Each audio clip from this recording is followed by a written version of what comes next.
सोचिए, एक ऐसा शहर जो भारत के विकास का एक महत्वपूर्ण हिस्सा था, आज जमीन के नीचे 100 सालों से सुलगता हुआ एक जहन्नुम बन चुका है, जहां हवा में सिर्फ धुआं है, पानी जहर बन चुका है, घर गिर रहे हैं और ना जाने कितने लोग पाताल लोक में समा गए। लोग सुबह उठते हैं तो मौत के साए के साथ और रात को सुलगते हुए अंगारों के पास सोते हैं। ये झरिया है जिसके कोयले ने दुनिया को रोशन किया, लेकिन दुनिया ने इस शहर को बुला दिया।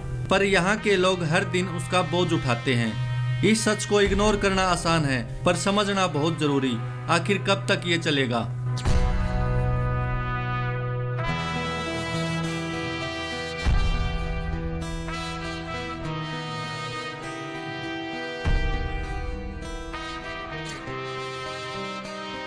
ये है झरिया, जहां हर तरफ सुनाई देती है तो बस एक ही आवाज, कोल।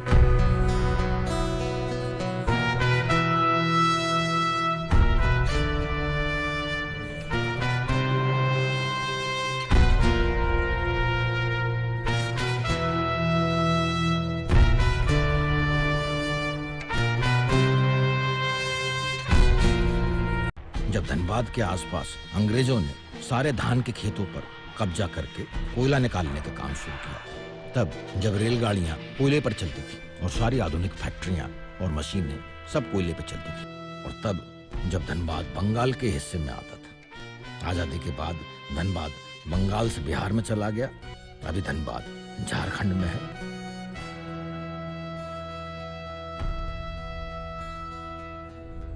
झरिया धनबाद डिस्ट्रिक्ट में झारखंड राज्य का एक इम्पोर्टेंट कोल माइनिंग एरिया है, जो धनबाद से 6-7 किलोमीटर की दूरी पर है। मतलब दोनों एक दूसरे के साथ ही सटे हैं। झरिया का इतिहास 19वीं शताब्दी से शुरू होता है, जब ये एक समृद्ध जंगल हुआ करता था। 1866 में ब्रिटिशियर्स को यहाँ कोयला होने के प्रमाण मिलते हैं। उस समय कोयले की खुदाई प्राइवेटाइजेशन के रूप में होती थी, इसलिए गुजरात के एक उद्योगपति सेठ खोराराम ब्रिटिशियर्स के साथ 1894 में यहाँ माइनिंग शुरू करते हैं। उस टाइम यहाँ कोयला अंडरग्राउंड विधि से निकाला जाता था, जिसमें वर्कर सुरंगें खोद कर जमीन के नीचे जाते थे और कोयला कलेक्ट करके मशीनों से कोयला बाहर लाते थे। आमतौर पर यहाँ से जो बिटुमिन्स कोयला निकल रहा है वो नॉर्मली 300 मीटर नीचे जाके मिलता है, लेकिन यहाँ पर काफी ऊपर से ही मिल रहा था। अब आगे की वीडियो शुरू करने से पहले ये जान लेते हैं कि कोयले में आग लगती कैसे है। देखिए, कोयला एक हाई फ्लेमेबल चीज है और कोयले की सुरंगों में मीथेन, कार्बन मोनोऑक्साइड और हाइड्रोजन सल्फाइड जैसी खतरनाक जलने वाली गैसें निकलती हैं, जो ऑक्सीजन के संपर्क में आते ही थोड़ी चिंगारी से भी आग पकड़ लेती हैं। इसीलिए इन सब से बचने के लिए मीथेन को डिटेक्ट करने वाला मीथेनोमीटर का उपयोग करके गैसेस को बाहर निकाला जाता है और वाटर स्प्रिंकल्स व फायर रेजिस्टेंस कोटिंग का इस्तेमाल किया जाता है। अब टॉपिक पर वापिस आते हैं। सुरंगें खुदती रही, कोयला निकलता रहा, लेकिन 22 साल बाद यानी 1916 में माइनिंग के दौरान गलत प्रैक्टिसेस की वजह से एक खदान में आग लग गई, जहां कोल सीम्स को हवा के संपर्क में खुला छोड़ा गया था। अब आग लगते ही सभी वर्कर्स खोराराम को आग लगने की सूचना देते हैं, पर सेठ खोराराम उन्हें उस माइनिंग को छोड़ के दूसरी माइनिंग खोदने के लिए कह देते हैं। अगर उस टाइम खोराराम उस आग के बारे में बता देते या बुझाने की कोशिश करते तो शायद उस आग को बुझाना संभव हो पाता, लेकिन आज की डेट में ये बिल्कुल ही असंभव हो चुका है। आग लगी रही, कोयला नीचे नीचे जलता रहा। अब बारी थी इसके भयानक रिजल्ट आने की, और 14 साल बाद सन 1930 में सेठ खोराराम के माइनिंग एरिया पर जो बंगला था वो जमीन के अंदर धंस गया। अब खोराराम को समझ आ चुका था कि ये उनसे कितनी बड़ी भूल हुई है, लेकिन अब इस चीज को ठीक करना बिल्कुल नामुमकिन था। धरती कोयला जलने से खोखली होती रही, जमीनें धंसती रही, आग बुझने की नाकाम कोशिशें भी होती रही, पर खुदाई अब भी जारी थी। आग की लपटों के बीच अब लोगों को काम करने की भी आदत बन गई थी। टाइम बीतता गया, खुदाई चलती रही। इस तरह साल 1971 आ गया और सरकार ने कोयला प्राइवेटाइजेशन को अपने अधीन कर लिया। वह सभी माइनिंग लाइसेंस को भी रद्द कर दिया। अब सरकार माइनिंग का नया तरीका इजाद करती है, जिसका नाम था ओपन पिट माइनिंग। क्योंकि सरकार का कहना था कि अंडरग्राउंड माइनिंग में वर्कर को खतरा रहता है दबकर दम घुटने का। सरकारी बीसीसीएल की बात तो एकदम सही थी। ओपन पिट माइनिंग वाकई में सेफ है अंडरग्राउंड माइनिंग से और प्रॉफिटेबल भी है, लेकिन झरिया के लिए ये एक श्राप साबित हुआ।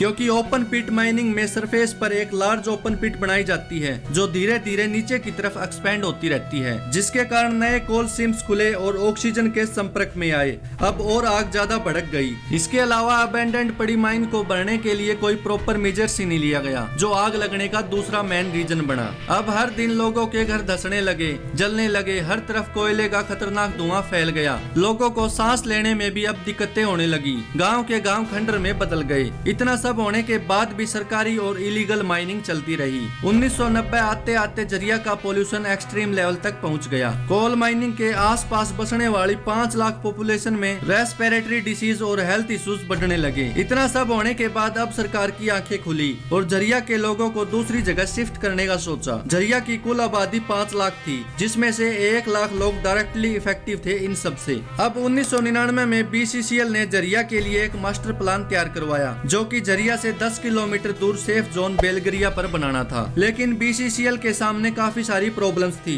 जैसे 1 लाख लोगों को शिफ्ट करना ही सबसे बड़ी प्रॉब्लम तो यही है। दूसरी, इतने सारे लोगों को मुआवजा भी देना होगा। पर फिर भी BCCL ने जैसे तैसे 12 अगस्त 2009 को बेलगरिया में अपना कंस्ट्रक्शन शुरू कर दिया, जो 2021 तक चला, जिसमें कुल लागत 7,112 करोड़ आई। अब लोगों को बसाने की बारी आई तो सोचिए कितने लोगों को बसाया गया होगा। सिर्फ 5%। जी हाँ, सरकार कुछ नहीं कर रही है तो हम क्या कर सकते हैं। गैस में मर गया आग में, घर में था उन्हें से गैस बाल बच्चा के छोड़ के चल जाएगा कमाने के लिए, कमाए ले जाएगा तो बाल बच्चा खादान में टूट गिर जाएगा। आग डर नहीं लगता रहने में?